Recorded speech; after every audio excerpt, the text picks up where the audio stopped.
Warahmatullahi wabarakatuh.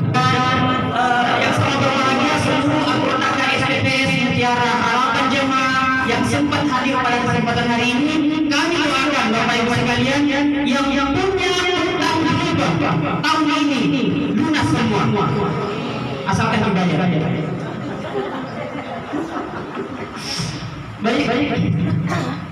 نحمده ونستعينه ونستغفره ونعوذ بالله من شرور انفسنا ومن سيئات اعمالنا من يهده الله فلا مضل له ومن يضلل فلا هادي له اشهد ان لا اله الا الله وحده لا شريك له واشهد ان محمدا عبده ورسوله اللهم صل وسلم وبارك على محمد وعلى ال محمد. Baik, Bapak Ibu semua yang saya banggakan dan dimuliakan oleh Allah Subhanahu wa taala, sebelum saya melanjutkan sambutan saya, izinkan saya untuk membacakan, ini penting sekali, dan izinkan saya Bapak sekalian untuk membacakan pertanyaan anggota yang masuk via media sosial, WhatsApp pribadi maupun Messenger. Ini harus dijawab.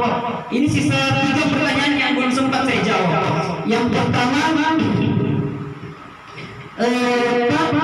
kenapa harus melalui koperasi kalau ingin berdakwah di sektor ekonomi, apalagi koperasi itu citranya buruk di tengah masyarakat. Yang kedua, pertanyaan kedua, bisakah kita mengajukan pembiayaan kalau kita tidak terdaftar sebagai anggota KSPPS Mutiara Harapan Jemaah, biar seperti pembiayaan lain katanya, cukup KTP cair biar lebih memudahkan. Bagus juga itu pertanyaan. Yang ketiga, ini dari ibu, Pak, minta tolong kasihan kalau rapat apa bisa jangan lama-lama, sudah tidak sanggup duduk lama-lama tanpa karam, bukan karam kerang. Kasihan Pak Toko nggak ada yang dijawab. Ini harus dijawab Bapak Ibu sekalian. Baik, dari pertanyaan pertama itu semoga ada yang bertanya ada menghadir. Itu dari pertanyaan pertama. Mungkin pernah dilihat di waktu saya sambutan di peresmian kantor baru kita di Jalan Jeddah. Memang saya pernah mengatakan bahwa koperasi ini tidak hanya sebagai lembaga keuangan, tidak hanya sebagai lembaga keuangan, tapi juga sebagai lembaga pembiayaan. Tidak hanya sebagai lembaga keuangan dan lembaga pembiayaan, tapi ini juga sebagai lembaga dakwah. Bapak Ibu sekalian, saya banggakan, kita harus ketahui bersama bahwa jika keadilan ekonomi ini dirasakan oleh segenap lapisan masyarakat, hingga lapisan masyarakat yang paling terbawah, tidak ada pilihan lain kecuali koperasi. Oleh karena itu, jika ekonomi kita, ekonomi umat ini kuat, ekonomi masyarakat kecil ingin merasakan pemberantasan itu, maka kita harus bersama-sama dengan pemerintah, kita bersama-sama menguatkan koperasi. Saya pas sebelum mendirikan koperasi ini, itu 3 tahun yang lalu sebelum berdiri koperasi ini, itu saya sudah bekerja di koperasi yang ada di Makassar. 3 tahun saya melakukan pengkajian dengan analisa saya cukup panjang. Akhirnya bermuara pada satu kesimpulan. Apa itu? Bukan salah satu, tapi satu-satunya lembaga keuangan yang sangat mudah untuk disyariatkan, dan satu-satunya lembaga keuangan yang sangat sesuai dengan syariat Islam, itu koperasi. Kenapa saya katakan demikian, Bapak Ibu?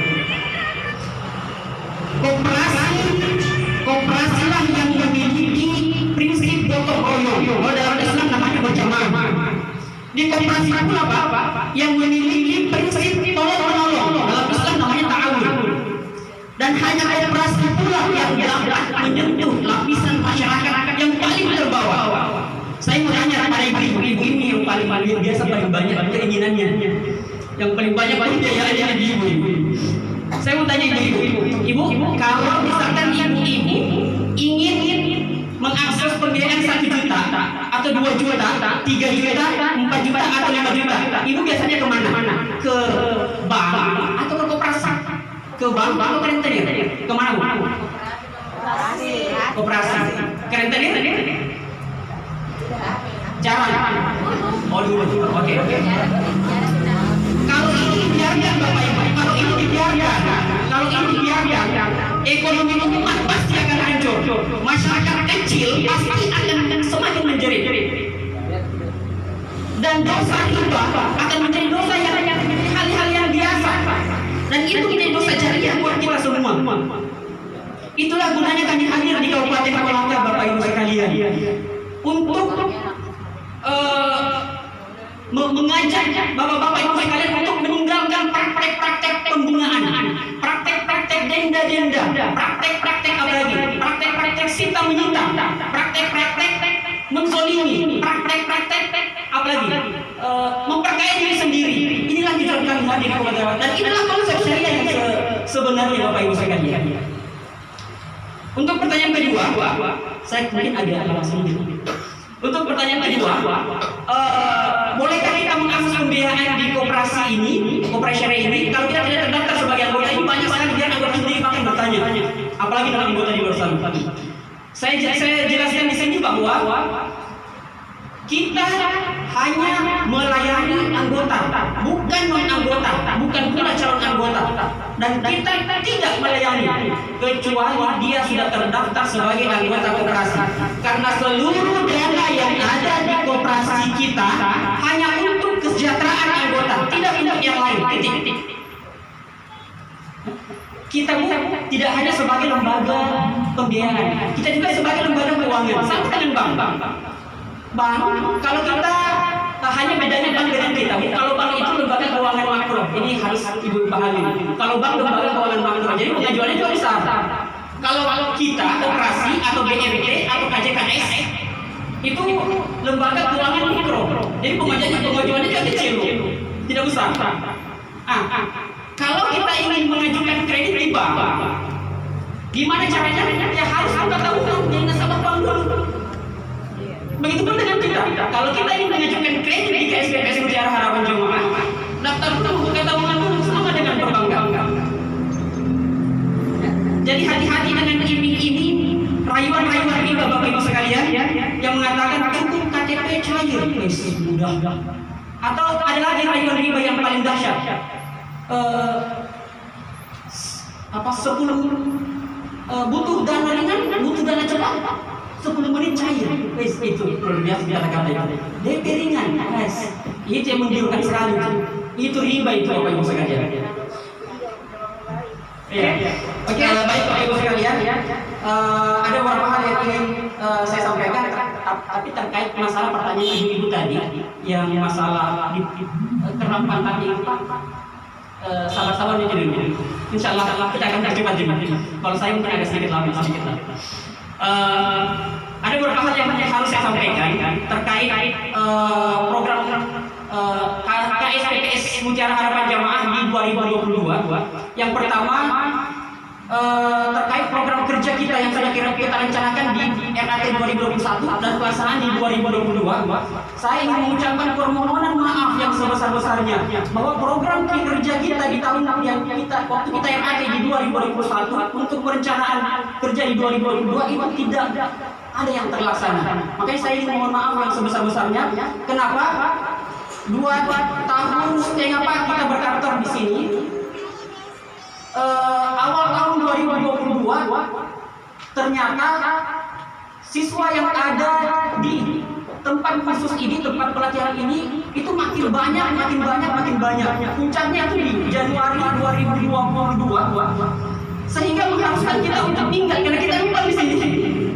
Mengharuskan kita untuk minggat, cari kantor baru. Tapi alhamdulillah pada waktu yang sama Allah menitipkan rezeki ke saya. Akhirnya dengan rezeki itu saya membeli sebuah lokasi, membeli rumah di Jalan Udang dengan niat untuk KSPPS Mutiara Harapan Jamaah, Bapak Ibu sekalian. Tapi saya mau tanya, memang ini semua bahwa dana yang digunakan untuk pembelian rumah bukan di dana KSPPS Mutiara Harapan Jamaah, masih pakai dana pribadi Bapak Ibu sekalian. Karena kayak itu netizen, jangan sampai habis uang tak dapat beli rumah, wah ini bahaya. Baik, yang kedua yang ingin saya informasikan kepada bapak-bapak ibu sekalian bahwa permohonan maaf yang sebesar-besarnya dari kami selaku pengurus bahwa mungkin di tahun 2022 itu bapak-bapak sekalian, bapak ibu sekalian, pelayanan kami di kantor KSPPS Mutiara Harapan Jamaah itu mungkin belum begitu maksimal pelayanan kami. Kenapa? Kami Bu pengurus 3 orang. Kami juga selaku pengurus, kami juga selaku karyawan. Jadi kami belum punya karyawan yang 2022. Terus yang kami layani itu kurang lebih 300-200 lebih anggota. Nah, sedangkan kami cuma bertiga bapak ibu sekalian. Tapi alhamdulillah di tahun 2023 kami baru menerima membuka ruangan kerja untuk 1 karyawan. Banyak pendaftar, tapi cuma 1 yang bisa bertahan. Kenapa? Ada syarat mutlak yang harus diterima dan dijalankan oleh siapapun yang ingin kerja di KSPPS Mutiara Harapan Jamaah. Yang pertama, yang sampaikan memang mungkin sebelumnya sempat ada anak yang kerja nanti. Syarat yang harus terpenuhi jika ingin kerja di KSPPS Mutiara Harapan Jamaah.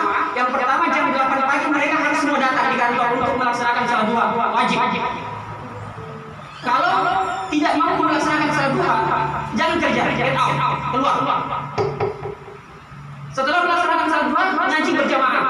1 tahun tuntaskan tamat 30 juz.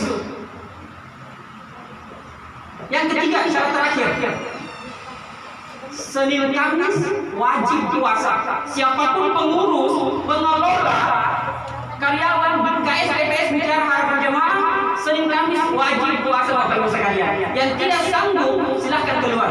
Dan ternyata sudah berapa yang coba-coba masuk, baru 1 hari Pak kerja, sandar di dinding.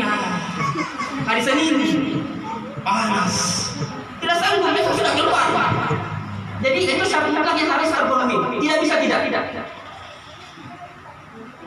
Oke, kalau ibu sekalian yang saya bahagia. Yang terakhir dari saya terkait masalah infak sedekah. Ini yang ingin saya sampaikan bapak ibu sekalian, bahwa mari kita sama-sama semua berinvestasi dunia akhirat di KSPPS Mutiara Harapan Jamaah. Ayo kita bersedekah karena ini merupakan salah satu akad kita bahwa seluruh anggota KSPPS Mutiara Harapan Jamaah itu setiap bulan wajib sedekah, nominalnya seikhlasnya. Dengan harapan dana sedekah yang terkumpul setiap bulan bapak ibu, dana sedekah yang terkumpul setiap bulan itu kita alokasikan kembali ke anggota. Plus ditambah dari hasil pembelian koperasi kita satukan dari dana sedekah anggota semua. Kita kembalikan ke anggota. Anggota yang sakit kita berikan santunan. Anak anggota yang putus sekolah, anaknya kita sekolahkan. Dan di sini ada, saya harus bacakan itu menjadi laporan dari sedekah kita yang sudah kita alokasikan, bahwa di tahun ini total dana sedekah infak itu 9.123.500. Dengan alokasi 1, kita telah memberikan buku sekolah untuk anak anggota. Kemudian ada anak anggota yang tidak mampu beli buku sekolah Pak, kita berikan gratis dengan total harga 130.000. Ada juga yang kedua itu pembelian baju, jubah dan sarung untuk anggota yang imam masjid. Ada anggota imam Pak, jadi kami berikan jubah dan sarung. Jadi amal jariahnya mengalir ke kita semua. Terus selanjutnya ada anggota juga yang kita berikan pembayaran SPP di pondok tahfiz, 1 orang sebesar 3 juta. Kebetulan orang tuanya itu sudah 4 bulan belum bisa bayar SPP anaknya. Berarti kami bantu gratis juga.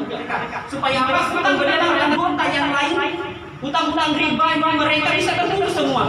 Tapi dengan satu syarat, teman-teman, seluruh anggota harus berikrar. Setelah kami bantu, jangan ada yang kembali ke riba. Saya tidak mau itu. Paham Bapak Ibu sekalian? Mungkin itu saja yang sempat saya sampaikan. Lebih dari kurangnya mohon dimaafkan. Wabillahi taufiq wal hidayah. Wassalamualaikum warahmatullahi wabarakatuh.